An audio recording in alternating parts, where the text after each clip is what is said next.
Assalamualaikum warahmatullahi wabarakatuh. Nama saya Riza Ahmad Dawari. Di sini saya akan menjelaskan tentang pembelajaran selam. Dalam pembelajaran selam terdapat beberapa bab yang akan dibahas, yaitu diantaranya sejarah selam, sarana dan prasarana selam, teknik dasar selam, strategi dalam selam, latihan fisik, latihan mental, peraturan dalam selam, perwasitan dalam selam, dan organisasi selam. Yang pertama, sejarah. Olahraga selam adalah jenis atau cabang olahraga yang istimewa karena olahraga ini memiliki muatan yang dapat dikembangkan ke arah prestasi, rekreasi maupun profesi. Olahraga selam telah ada di Indonesia sebelum tahun 1962, tetapi kebanyakan dilakukan oleh orang asing yang bekerja di Indonesia. Pada tahun 1962, TNI AL mendirikan instalasi pusat penyelaman dan sekolah penyelaman. Dengan berdirinya kedua lembaga tersebut, maka makin bertambah banyak orang Indonesia yang berlatih dan belajar selam, terutama di lingkungan TNI AL. Perkembangan pakaian selam yang digunakan, yaitu pipa udara, breathing bag, diving bell, diving suit, caissons, scuba, snorkeling, aqualung. Yang pertama, pipa udara.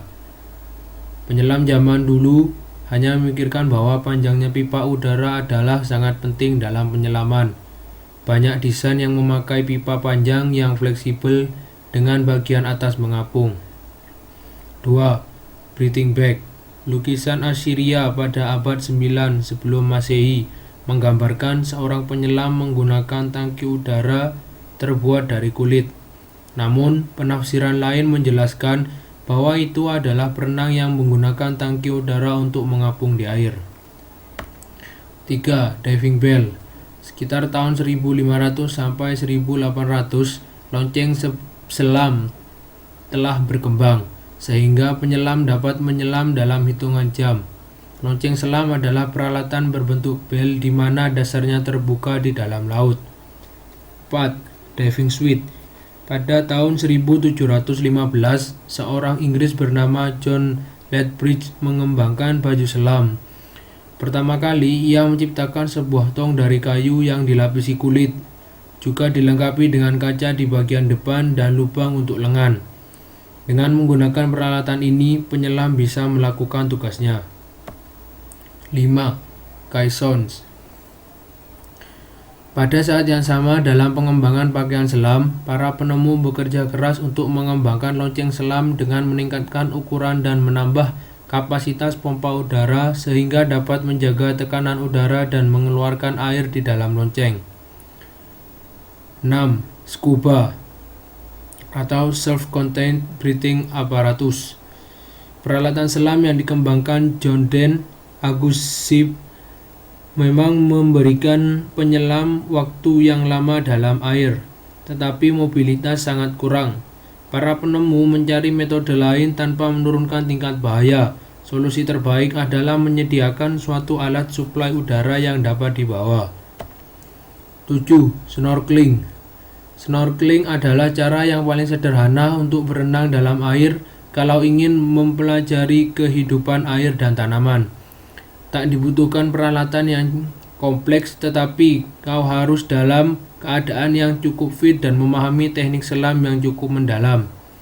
8. Aqualung. Aqualung adalah suatu peralatan yang biasa dipakai oleh perenang. Terdiri dari silinder atau 2 silinder gas. Juga ada kelep khusus yang mengontrol mengalirnya gas dan tabung serta peralatan mulut yang cocok untuk mulut kita.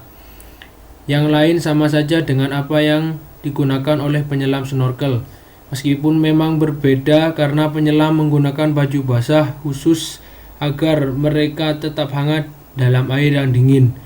Tetapi mereka juga menggunakan sabuk dibebani untuk membantu menyelam.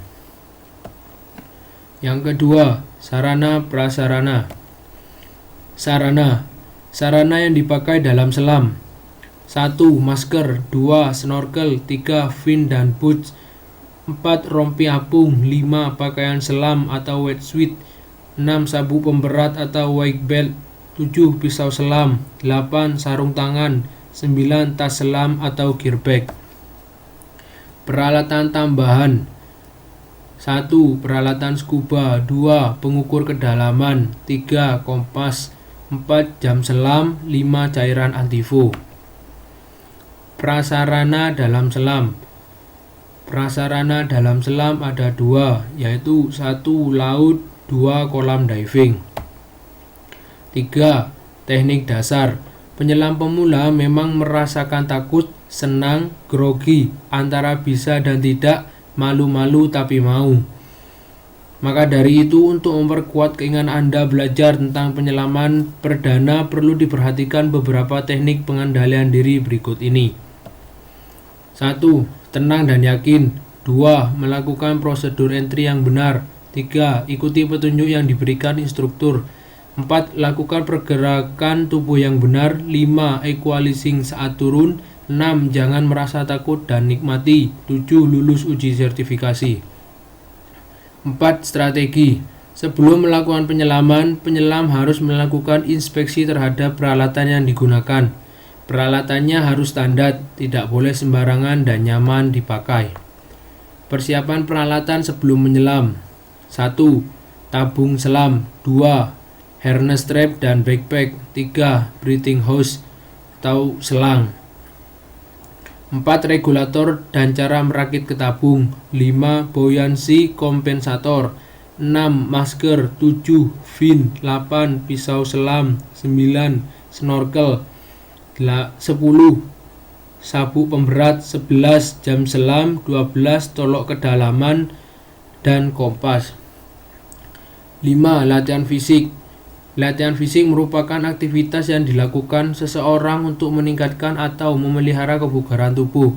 Latihan fisik umumnya dikelompokkan ke dalam beberapa kategori, tergantung pada pengaruh yang ditimbulkannya pada tubuh manusia. Latihan fleksibilitas seperti regang memperbaiki kisaran gerak otot dan sendi. Latihan aerobik seperti berjalan dan berlari berpusat pada penambahan daya tahan kardiovaskular. Latihan anaerobik seperti angkat besi menambah kekuatan otot jangka pendek. Latihan bisa menjadi bagian penting terapi fisik, kehilangan berat badan atau kemampuan olahraga. Latihan fisik yang sering dan teratur memperbaiki kinerja sistem kekebalan tubuh dan membantu mencegah penyakit seperti jantung, penyakit kardiovaskular, diabetes tipe 2, dan obesitas. Berikut beberapa latihan kelenturan, kekuatan, dan daya tahan. 1. Hirup nafas dalam-dalam. 2. Percikkan air di wajah Anda. 3. Kendurkan otot-otot Anda dan tahan nafas Anda. 4. Latihan dalam air. 5. Buanglah nafas perlahan-lahan dan ulangi 3-4 kali. 6. Ikuti aktivitas kardiovaskular yang keras. 7. Berolahraga di dataran tinggi. 8. Ciptakan daya tahan. 9. Latihan kelenturan otot kaki. 10. Latihan kelenturan otot punggung. 11. Latihan kelenturan otot pinggang.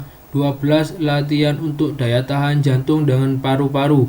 13. Latihan kekuatan dan daya tahan. 6. Latihan mental. Aspek dalam latihan mental: berpikir positif, membuat catatan harian latihan mental, penetapan sasaran, latihan relaksasi, latihan visualisasi dan imagery, latihan konsentrasi. 7. Peraturan. Peraturan yang harus dipatuhi sebelum menyelam: cek kondisi fisik, cek peralatan, latihan yang cukup, jangan pernah tahan nafas, jangan pernah diving sendirian, relax, naik atau turun perlahan, berlatih mengendalikan berat badan dan daya apung, rencanakan secara detail, dan yang terakhir memasang alat selam dengan sempurna. 8. Perwasitan. Wasit adalah seorang yang memiliki wewenang untuk mengatur jalannya suatu pertandingan olahraga. Ada bermacam-macam istilah wasit. Dalam bahasa Inggris dikenal referee, umpire, judge, atau linesman. Dalam selam, perwasitannya sama seperti dalam olahraga renang, hanya perbedaannya yaitu dalam renang terdapat lonceng sedangkan di selam tidak ada lonceng. Nomor yang dilombakan ada 2, 1. Di kolam terdiri dari 50 meter apnea. 2. 100 meter beam swimming atau 100 meter surface monofin. 3. 200 meter beam swimming atau 200 meter surface monofin. 4. 400 meter beam swimming atau 400 meter surface monofin. 5. 800 meter beam swimming atau 800 meter surface monofin. Yang kedua di laut yaitu 200 meter, 500 meter, 1000 meter, 5000 meter, dan yang terakhir 10.000 meter. Selanjutnya organisasi. Organisasi merupakan susunan dan aturan dari berbagai bagian sehingga menjadi satu kesatuan yang teratur dan tertata. Suatu kerangka terstruktur yang di dalamnya berisikan wewenang, tanggung jawab, dan pembagian kerja untuk menjalankan masing-masing fungsi tertentu. Persatuan Olahraga Selam Seluruh Indonesia, disingkat POSI, adalah sebuah organisasi nirlaba yang diakui oleh Komite Olimpiade Indonesia atau KOI sebagai badan olahraga nasional, sekaligus sebagai anggota serta anggota Federasi Selam Dunia atau CMAS. Berkantor pusat di ibu kota negara, Jakarta, dan POSI menawarkan berbagai program bagi para peselam dari berbagai usia dan tingkat keahlian. POSI yang didirikan pada tanggal 4 Agustus 1977 bertujuan untuk membina dan mengembangkan olahragawan atau aktivis selam Indonesia untuk mencapai prestasi yang maksimal di tingkat regional, ASEAN atau Asia, dan internasional. Anggota Pengprov POSI terdiri dari POSI Nanggro Aceh Darussalam, POSI Sumatera Utara, POSI Sumatera Barat, POSI Riau, POSI Jambi, POSI Kepulauan Riau, POSI Sumatera Selatan, POSI Bengkulu, POSI Bangka Belitung, POSI Lampung, POSI Banten, POSI DKI Jakarta, POSI Jaya Barat, POSI Jawa Tengah, POSI Yogyakarta, POSI Jawa Timur, POSI Kalimantan Barat, POSI Kalimantan Tengah, POSI Kalimantan Selatan, POSI Kalimantan Timur, POSI Sulawesi Selatan, POSI Sulawesi Barat, POSI Sulawesi Tengah, POSI Gorontalo, POSI Sulawesi Utara, POSI Sulawesi Tenggara, POSI Bali, POSI Nusa Tenggara Barat, POSI Nusa Tenggara Timur, POSI Maluku Utara, POSI Maluku, POSI Papua Barat, dan POSI Papua. Itulah penjelasan dari pembelajaran selam. Terima kasih. Wassalamualaikum warahmatullahi wabarakatuh.